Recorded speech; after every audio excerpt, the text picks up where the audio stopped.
एक बार श्री गोसाई जी श्रृंगार कर रहे थे और जगमोहन में बैठे श्री गोविंद स्वामी जी कीर्तन सेवा कर रहे थे।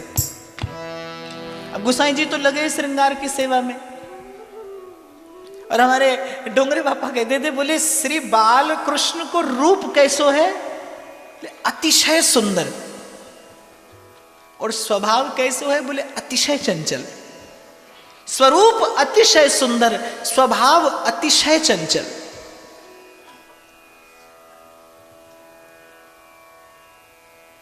तो श्री ठाकुर जी ने क्या किया? श्री ठाकुर जी के पास में गोटियां रखी रहती हैं खेलने के लिए। एक गोटी उठाई और गोसाई जी की दृष्टि बचाकर गोविंद स्वामी जी को मार दी। 1 2 3 4 5 6 7 8 गोटी श्री ठाकुर जी ने मारी। अब गोविंद स्वामी जी से रहा नहीं गया, एक गोटी उठाकर उन्होंने भी मार दी। अब गोटी श्री ठाकुर जी को तो लगी नहीं, श्री गोसाई जी के पास पहुंची। श्री गोसाई जी ने भीतर से ही कहा, बोले क्यों रे गोविंदा, तू सेवा के समय भी उधम करे?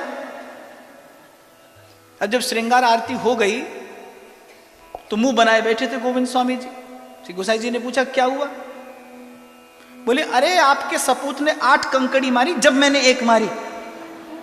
बोले आपको वाह को दोस्त तो दिखे नहीं? बोले अपनो पूत सपूत, दूसरे को मूली गाजर। बोले अरे आपको अपने लाल को दोस्त तो कभी दिखे नहीं। श्री गोसाई जी समझे नहीं। तो श्री गोविंद स्वामी जी ने निकाल कर दिखाई 8 कंकड़ी, 8 गोटी जो श्री ठाकुर जी की सेवा में पधराई जाती हैं। बोले वो 8 गोटी गोविंद स्वामी जी के पास। बोले देखिए मैंने तो 1 ही मारी, इन्होंने पहले 8 कंकड़ी मुझे मारी। हंस गए, श्री गोसाई जी हंस गए। दोनों सखाओं के इस परस्पर सख्य रस का आस्वादन करके आनंद हुआ श्री गोस्वामी जी को।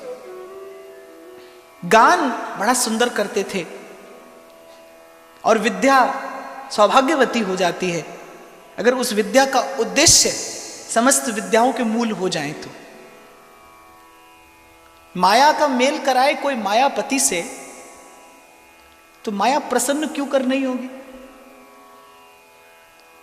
जितना भी गुण है, जितनी भी विद्याएं हैं, उद्देश्य तो उसका श्री ठाकुर जी की प्रसन्नता ही होना चाहिए।